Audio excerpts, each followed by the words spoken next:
be upon you. Dear viewers, last episode we showed how, when the atheist denied the existence of the Creator, this led him to discrediting the innate components, which the human finds in himself.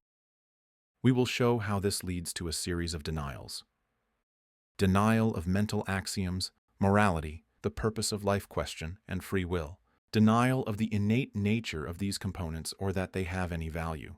Why? Couldn't he have just denied the existence of the Creator while maintaining these axioms, which he grudgingly finds in himself, instead of entering this spiral of confusion and arrogance?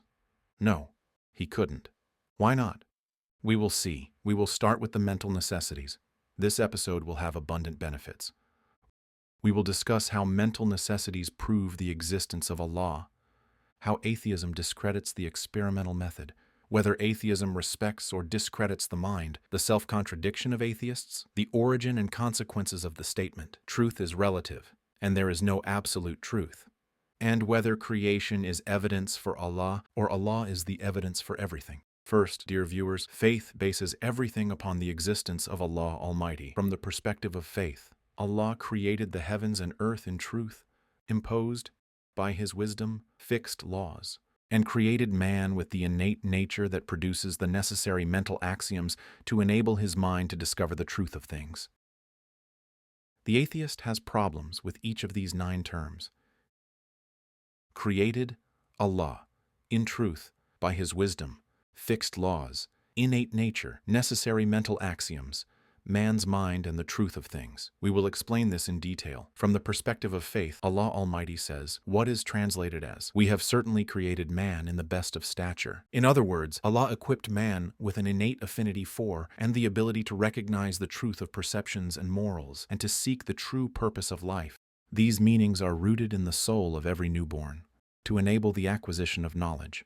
Our Lord is He who gave each thing its distinctive form and nature, then guided. This is a form of guidance. We discussed how innate nature in humans is like the operating system in a computer, while, in the atheistic perspective, humans came by chance and randomness, without any wisdom, and there is no such thing as innate nature. So how do you atheists explain this operating system in humans? First, how do you explain mental axioms, i.e. the necessary truths such as a part is smaller than the whole. 1 + 1 = 2. Two contradictory things cannot coexist. Everything that begins to exist has a cause. These are the mental rules upon which knowledge is built. Yet they are not based on any prior knowledge. Therefore, there must be one who instilled innate nature in humans to recognize these rules. From here, the journey of atheistic blunder begins. Some atheists say, these logical rules develop from sensory inputs, what the human sees, hears, and processes through induction, i.e., when someone sees an apple joining another and they become 2 apples and many other similar observations, he forms mental rules that a part is smaller than the whole, that 1 + 1 = 2, that a beaten child feels pain, so he learns that beating causes pain. When he sees glass shatter upon colliding with an object, he knows that collisions cause breakage. When he sees that every effect has a cause, he establishes the causality principle. Every effect has a cause. With this answer, the atheist has reversed the situation. He has made input a creator of mental rules and equations. This is like saying the large amount of data entered into a computer developed the programs capable of analyzing inputs and producing results. Imagine that. We input 2 adjacent columns in an Excel sheet with a large set of numbers in each column.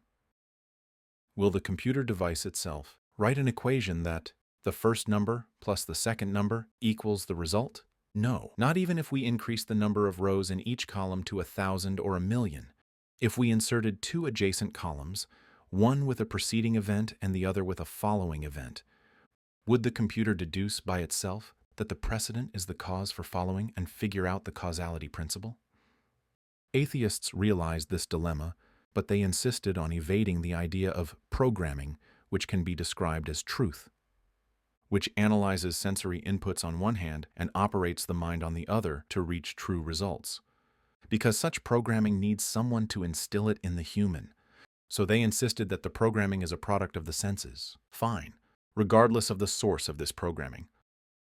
Let us assume it is your senses. The key here is that it reached conclusions, the most important of which is the causality principle. Whatever begins to exist has a cause. Therefore, this universe must have a cause. This compelled some atheists to say, the conclusions of this programming are not necessarily facts. They are merely the result of inductions, based on incomplete observations. Meaning, within the scope of observations, everything has a cause, but there is nothing to prevent something from happening without a cause in an unobserved remote part of the universe. We, as believers, say, whatever begins to exist has a cause. This is an absolute certain truth verified by all observations. They say, the utmost we can say is that the events we see have causes. We ask them, well, the existence of the universe, shouldn't it have a cause? And thus a creator? They say, no, we do not see the causality principle as a general absolute truth that applies to all things. They realize the extent of their contradiction, because they must adhere to causality in their daily lives, in their discoveries, formulation of theories, in everything. Whereas when it comes to the paramount truth, the cause of all causes and the origin of the universe, they deny causality. What did they do to get out of this contradiction? They denied the mental necessities altogether, including the fact that whatever begins to exist has a cause. They said what we assumed were causes were just events succeeded by what we assumed were effects. They were two unrelated consecutive events. That is the extent of it. Thus, they thought they escaped the dilemma of a cause for the universe. They said that the universe could pop into existence without a cause, or it could create itself. This view was expressed by the British philosopher Bertrand Russell, as well as the physicist Stephen Hawking and Lawrence Krauss, who claimed that there was absolutely no basis for something called necessary mental axioms. This came in the course of promoting the idea of his book, A Universe from Nothing, that the universe, even if it emerged from nothing, could have caused itself to exist. A group of physicists endorsed his words and celebrated his book. They escaped from contradiction into insanity. Indeed, dear viewers, such views, even though they are a form of insanity, still find people who proudly endorse them and praise the scientists who theorize them. This is the price of atheism and its expected result.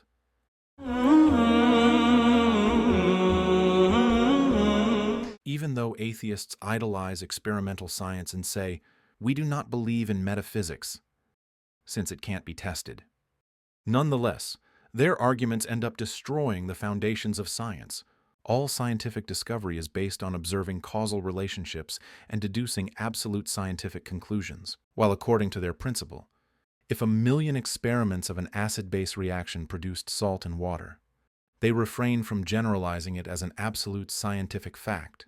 In fact, according to their principle, there is no problem if the 1,000,001st reaction produces something other than salt and water. Because if they derived a scientific rule, and this rule became an absolute truth, they must have established this rule based on mental necessities, such as considering fixed laws for the universe, that acid-base reactions produce salt and water, etc.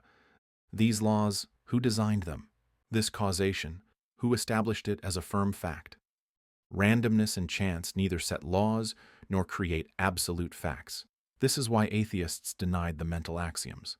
Hence, the practice and application of experimental science becomes meaningless.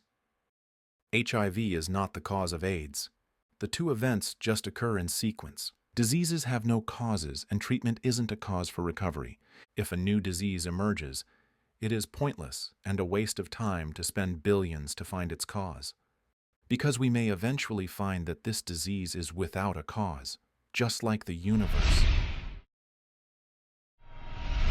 The atheists who evaded contradiction by denying causality must live a contradiction of their claims in practical reality. If the atheist's car were hit by another car, and the owner of the other car told him, "My car crashing into yours is not the cause for its damage. They are two successive events with no causal relationship. So do not ask me for compensation." Would the atheist accept it? If someone stabs the atheist with a knife then says, "Your bleeding is not caused by my stab," would the atheist accept it? Of course not. Atheists are forced to apply mental necessities in their lives and sciences. However, when it comes to the paramount truth, which is the existence of the Creator, glory be to Him, they renounce these principles.